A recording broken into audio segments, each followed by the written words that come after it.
കൂട്ടുകാരെ, എല്ലാവർക്കും സുഖമല്ലേ? ഇന്ന് നമ്മൾ ഒരു വെറൈറ്റി ആയിട്ടാണ് വന്നിരിക്കുന്നത്. നമ്മൾ പാചകമൊന്നുമല്ല ചെയ്യുന്നത്, ഇന്ന് റെസിപ്പീസ് ഒന്നും പരിചയപ്പെടുത്താനല്ല. നമുക്കൊരു ചെറിയൊരു പൊതിച്ചോറ് റെഡിയാക്കാം. അപ്പോൾ എല്ലാം റെഡിയാക്കി വെച്ചേക്കാണ്. അപ്പോൾ അതിനകത്ത് എന്തൊക്കെ സാധനങ്ങളാണ് വെക്കുന്നതെന്ന് നിങ്ങളെ ഒന്ന് കാണിക്കാൻ വേണ്ടിയിട്ടാണ്. പുറത്ത് നല്ല മഴയും. അപ്പോൾ വെറുതെ ഒരു രസത്തിലൊരു പൊതിച്ചോറ് നമുക്ക് കെട്ടാം. പിന്നെ അത് എന്തൊക്കെ സാധനങ്ങളാണ് വെക്കുന്നത് നോക്കാം. ഒരുപാട് സാധനങ്ങളൊന്നും ഇല്ല, കുറച്ച് ഐറ്റംസ്, നമ്മുടെ വീട്ടിലുണ്ടാക്കുന്ന കുറച്ച് കറികളേ ഉള്ളൂ. ഒരു ചെറിയൊരു പള്ളിക്കൂട പൊതിച്ചോറ് പോലെ. ആദ്യം ഞാൻ നല്ലതായിട്ടൊരു വാഴയില, ഒരു തൂശനില എടുത്ത് നന്നായിട്ട് വാട്ടിയെടുത്തിട്ടുണ്ട്. നല്ല തീയിൽ വാട്ടിയെടുത്തതാണ്. നമുക്കിനി അതിലേക്ക് കുറച്ച് ചോറ് ഞാൻ ഇട്ടിട്ടുണ്ട്. ഇനി ഞാൻ കറികൾ ഓരോന്നായിട്ട് വെക്കാൻ പോവാണ്. ഇതിനകത്ത് മെയിൻ ഐറ്റംസ് ഒന്നും ഇല്ല, നമ്മുടെ മുട്ട പൊരിച്ചത്, അച്ചാർ ഒന്നും ഇല്ല.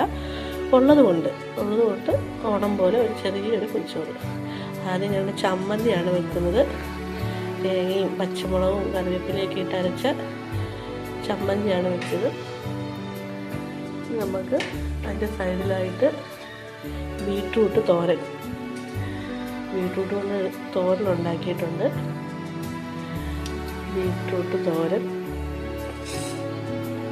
കുറച്ചും കൂടെ വെക്കാം അല്ലേ? കുറച്ചുകൂടെ വെച്ചിട്ടുണ്ട്.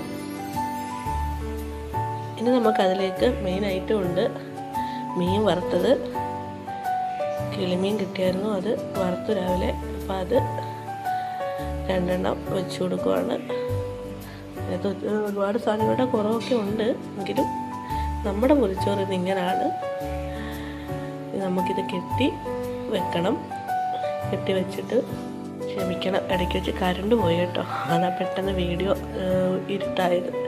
അപ്പം നമ്മുടെ ഇത്രയും സാധനങ്ങളേ ഉള്ളൂ നമുക്കിന്ന് പൊതിച്ചോറിനകത്ത് വെക്കാൻ വേണ്ടിയിട്ട്. നമുക്കിതൊന്ന് നന്നായിട്ട് പൊതിഞ്ഞെടുക്കാം. ഒന്ന് ഞാനത് പൊതിഞ്ഞ് വെച്ചിട്ട് വീഡിയോ എടുക്കാം കേട്ടോ. കൂട്ടുകാരെ, ഞാൻ എല്ലാം പൊതിഞ്ഞ് റെഡിയാക്കി വെച്ചിട്ടുണ്ട്. 2-3 മണിക്കൂർ നമുക്കത് ക്ഷമിക്കാം. തന്നെ കഴിക്കാൻ കൊതി വരുന്നുണ്ടെങ്കിലും 2-3 മണിക്കൂർ നമുക്ക് ക്ഷമിക്കാം.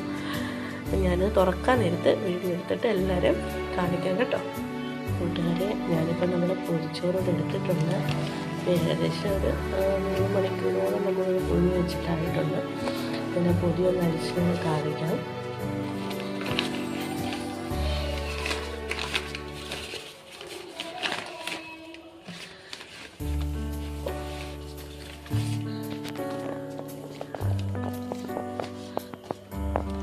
പൊതി അടിക്കുമ്പോൾ തന്നെ നല്ലൊരു സ്മെല്ല് വരുന്നുണ്ട്.